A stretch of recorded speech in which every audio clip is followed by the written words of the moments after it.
Let's get more perspective on Obama's legacy for Africa, and I'm joined here in Nairobi by Nakia J. She is a political analyst. Nakia, thank you. 8 years on, of course, Africa had a lot of hope when President Obama became president of the United States, given his African ancestral roots. 8 years on, though, what can Africa say? Africans say they should be proud of their son. They should be very, very proud of Obama, and especially the work that he's done as it relates to Africa. It's a special place in his heart, and there's no doubt that as soon as he leaves the office, that Africa, particularly Kenya, will be first in his heart. So just how much, though, can we say Africa benefited from President Obama's administration in the last 8 years? I think if you look at things like YALE, the African Initiative for Entrepreneurs. I think when you look at education for girls, which Michelle Obama, who's beloved by the world, in fact, has instituted around Africa, and will continue to do much more strongly after they leave office. I think when you look at things like that and really promoting for everything from energy to education to business entrepreneurship, those are important things to really look at because they really help to drive Africa forward. What do you think, though? What do you see that Africa will miss most about President Obama? Having someone of African descent in office who is sympathetic to the needs of Africa. I think that's first and foremost, and that in contrast to who will be coming into office on the inaugural on the 20th.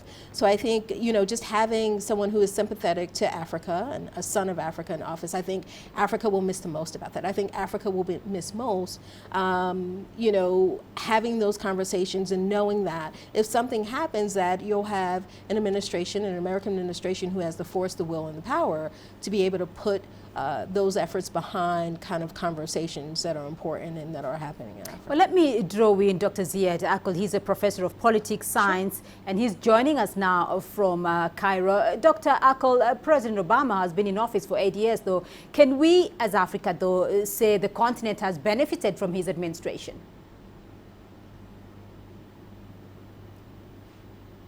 Hi, first of all, yes, I think we could say that. It's not specifically Obama's administration as much as...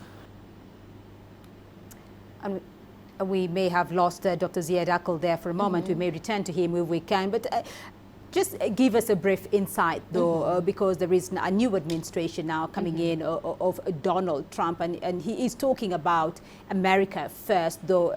Looking at Trump's foreign policy with regards to Africa, what do you see? Nothing.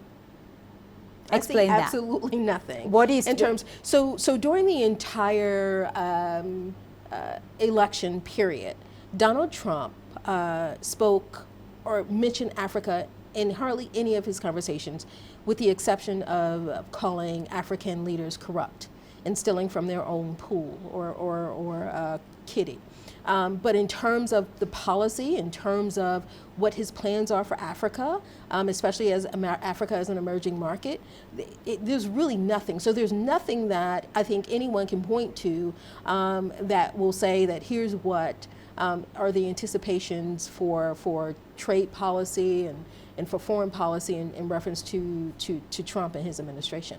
I think to your point that you said earlier, what you have to look forward to is really nationalism, is Trump really looking inward and doing his best, I think he believes, and his administration will believe, in making America stronger. And so that means really kind of putting blinders on to the rest of the world. So where does that leave Africa's relationship now with the U.S. moving forward? In your words, though, if you say that there is absolutely no, attention that Africa should expect from the United States, where does that leave Africa's relationship with the U.S.? I think Africa's relationship with the U.S. is at this point, because we know really nothing, is tenuous. So it's really hard to predict. I wish I had a crystal ball where I could say, hey, here's what you should expect. But the truth of the matter is that I don't know. And I don't think that anyone knows. I don't think that a political strategist or a scientist can firmly say that here's what's going to happen under Trump's administration. So I think the way that Africa should look at the relationship with America, America ties, is tenuous at best.